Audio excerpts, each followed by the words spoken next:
warahmatullahi wabarakatuh.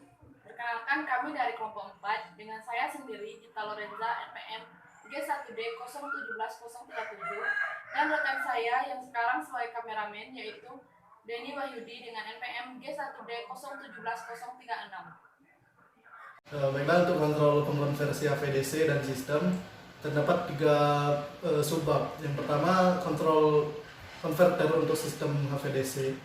Yang kedua, kegagalan komutasi, dan yang ketiga, kontrol dan desain HVDC.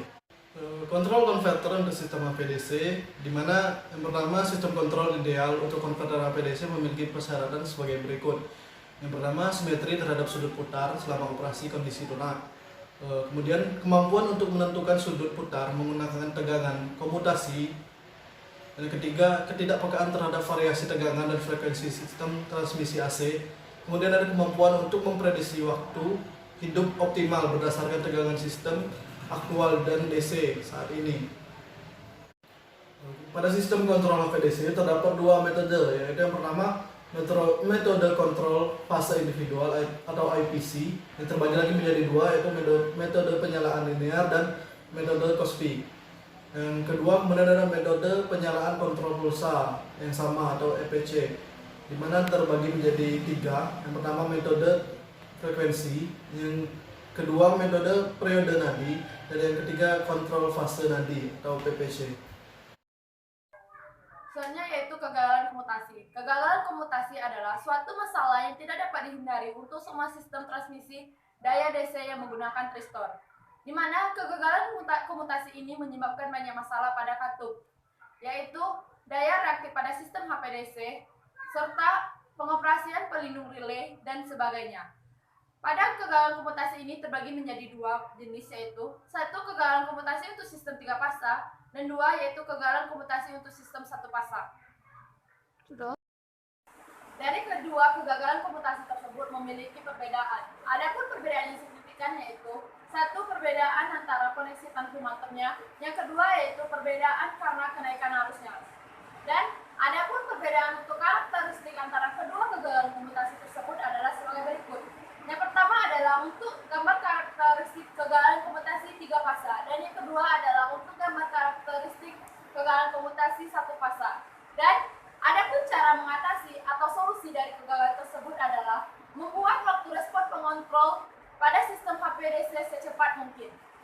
Kemudian kontrol dan desain untuk HVDC terbagi menjadi tiga, yaitu metode kontrol konvensional, metode kontrol gabungan dan koordinasi, kemudian metode kontrol inverter.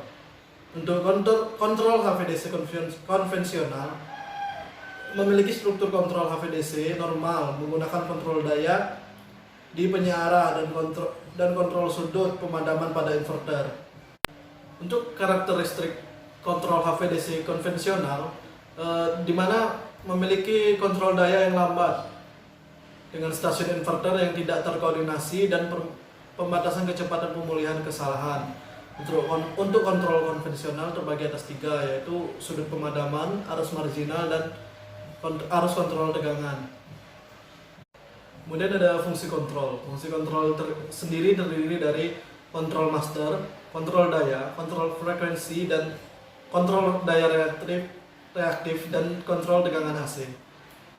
Master control berfungsi untuk menentukan tugas transmisi atau sistem HVDC serta antarmuka antara sistem HVDC dengan jaringan AC. Kemudian kontrol daya digunakan untuk mengontrol bus AC tegangan pada sisi garis trafo konverter. Kontrol frekuensi digunakan untuk mengontrol frekuensi di salah satu jaringan transmisi. Kemudian ada kontrol tegangan AC yang digunakan untuk mengontrol tegangan aktif bus bar AC, karena tegangan jaringan AC pada dasarnya ditentukan oleh reaktif keseimbangan daya. Kemudian ada kontrol dinamis dalam kontrol master yang berfungsi untuk mengatur kecepatan konverter yang variabel terhadap kontrol tinggi atau tegangan DC dan arus AC. Baiklah, demikianlah presentasi yang dapat kami sampaikan. Apabila terdapat kekurangan, kami mohon maaf. Kepada Tuhan kami mohon ampun. Wabillahi taufiq wal hidayah. Wassalamualaikum warahmatullahi wabarakatuh.